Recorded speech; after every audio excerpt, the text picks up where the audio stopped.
Lors de sa première année de fac, Teddy tomba éperdument amoureux de Claire Lavergne, une jeune fille de sa classe.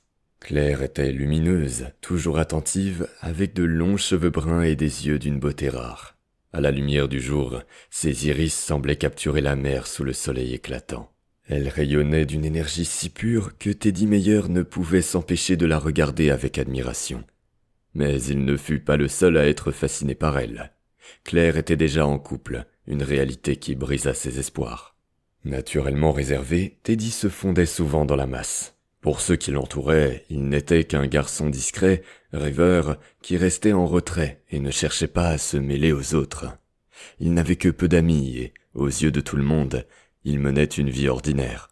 Pourtant, Teddy cachait un secret que personne ne soupçonnait. Il possédait une sensibilité rare, celui de ressentir intensément les émotions des autres, comme si celles-ci étaient les siennes. Sans le vouloir, il partageait leurs peines, leurs joies, leurs peurs. C'est ce que l'on appelle l'empathie, mais pour Teddy, cela alla plus loin. Son autre don, plus étrange encore, était la capacité de voir en rêve des événements à venir ou déjà passés.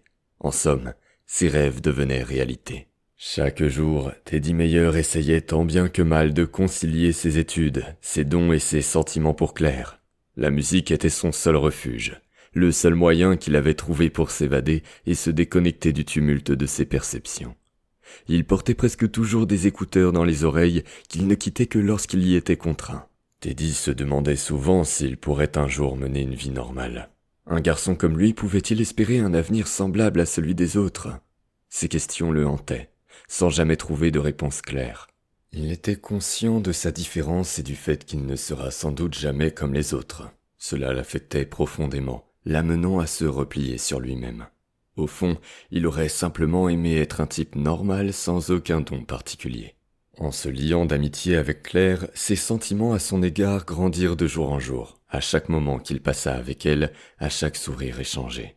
Mais hélas, il n'osa jamais lui avouer ce qu'il ressentait, malgré les encouragements de ses amis. Un soir, ses camarades de classe organisèrent une fête le jour de la Saint-Valentin. Une salle fut louée pour l'occasion et tous passèrent un bon moment, certains plus que d'autres. Teddy passa toute sa soirée à discuter avec Claire et eut même l'occasion de danser avec elle. Il profitait de cet agréable moment jusqu'à ce qu'Ethan Lambert, le petit ami de Claire, un jeune homme à la carrure imposante, avec des cheveux bruns et au teint pâle, fasse son apparition. Se sentant de trop, Teddy préféra s'en aller en prétextant qu'il était fatigué et qu'il avait envie de se reposer. Il dit au revoir à tout le monde avant de partir. Après avoir laissé Claire avec son petit ami, Teddy décida de rentrer chez lui, déclinant l'invitation de ses amis, Steve Lefebvre, Andy Toussaint et Kevin Thomas, pour une soirée de la Saint-Valentin dans un club du centre-ville. Steve Lefebvre, à la peau claire et aux cheveux bruns, ainsi qu'Andy Toussaint, à la peau sombre et aux cheveux noirs, étaient tous deux des étudiants de la faculté de droit de Limoges. Leur rêve était de devenir juge ou avocat. Kevin Thomas, au teint clair et aux cheveux noirs bouclés, avait quant à lui arrêté ses études après le baccalauréat. Il travaillait à temps plein comme manager dans un fast-food, le KFC. Pourtant, son rêve était de devenir chef cuisinier dans un restaurant prestigieux. De retour chez lui, Teddy se laissa tomber sur son lit, l'esprit alourdi par une tristesse tenace. Emmitouflé sous sa couverture, il se replia sur lui-même, incapable de chasser le chagrin d'amour qui le rongeait. Peu à peu, la fatigue eut raison de lui, et il sombra dans un demi-sommeil agité.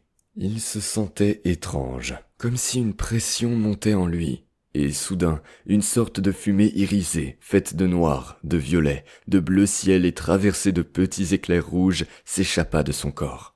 À moitié conscient, Teddy sentit une énergie inconnue se déployer en lui, une force qu'il n'avait jamais ressentie auparavant. Sans réfléchir, presque par instinct, il tendit la main. Et à cet instant, un portail apparut devant lui, une arche lumineuse éclatant de 1000 couleurs. Le bruit du scintillement le ramena à la réalité. Ouvrant les yeux, il vit l'étrange fumée flotter autour de lui avant de disparaître, absorbée par son corps. Devant lui, le portail brillait encore,